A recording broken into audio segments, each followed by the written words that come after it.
elected. Well, when you look at details of the $3.5 trillion budget, or most of the $800 billion stimulus bill, you see a lot of this kind of porking. So the question is whether our entire budget process is becoming a collection of pork projects. Joining us now to answer the question of whether we're turning into a porkers nation is Representative Bill Cassidy. Today he introduced a bill in Congress to demand more transparency in the porking or earmarking process. Bill Cassidy, also a medical doctor, I should say, as is his wife. We thank you for coming on the scoreboard. Good to see you. So what is your bill specifically oriented to do?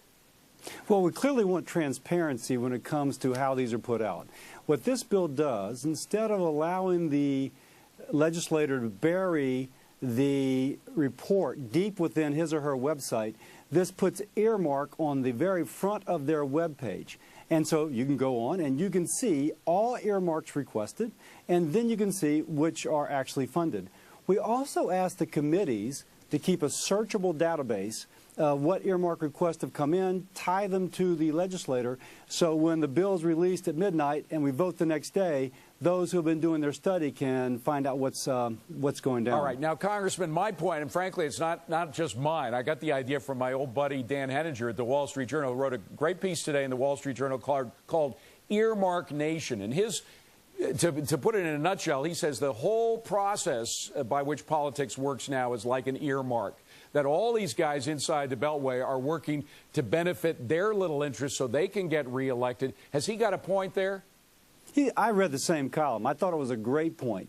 Obviously, some earmarks have national and state significance. They're important. They're a reflection of an interest that the Washington bureaucrats can't know. But let me just stop you there, Congressman, because even those, and I would grant you that there are a lot of defense projects, for example, that can be argued, you know, in time of war, we need these, but they go and they benefit a particular, the F-22. Take the F-22 just as one suggestion.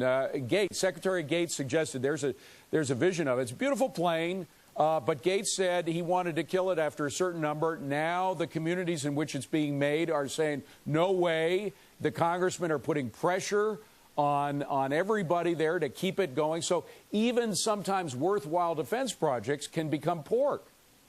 Absolutely. The Wall Street Journal article was right. In a sense, he quotes Pogo. We have met the enemy and he is us. We become invested in congressmen who bring back more and more projects to our district, even those that don't have important significance for a state or for our nation. And yet, you know, you talk about porkers, and frankly, there are just as many, I think, on the left, on the right, Republican, Democrats. Ted Stevens, of course, famously, the bridge to nowhere, he was a Republican. But John Murtha, clearly on the Democratic side, one of the winners.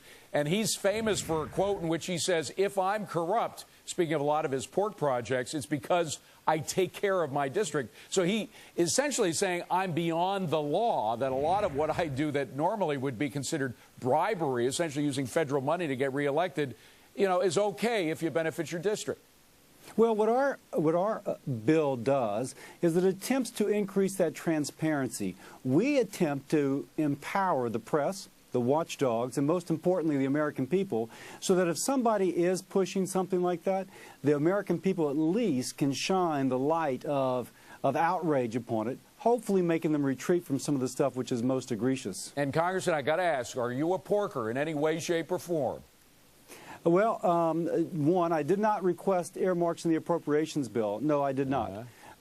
There will be some projects I request in the transportation bill which will not increase the national deficit and which do meet state and federal priorities. That, I think, is a reasonable thing to do. And frankly, I would defend those projects for the national and state priorities that they are. All right. Well, we need more congressmen like you. And I know there's some Democrats there, too, who are Doug Kine, for example, against a lot of pork projects. But Jeff Flake, we love Jeff Flake, but remember, it was John Boehner, the Republican, who kept him off of the Appropriations Committee and put a porker on instead. So, again, this is not just a Democratic problem. Republicans are involved as well. Representative Bill Cassidy from the great state of Louisiana, thank you very much for coming in, sir. Appreciate it. Thank you very much. Back now with our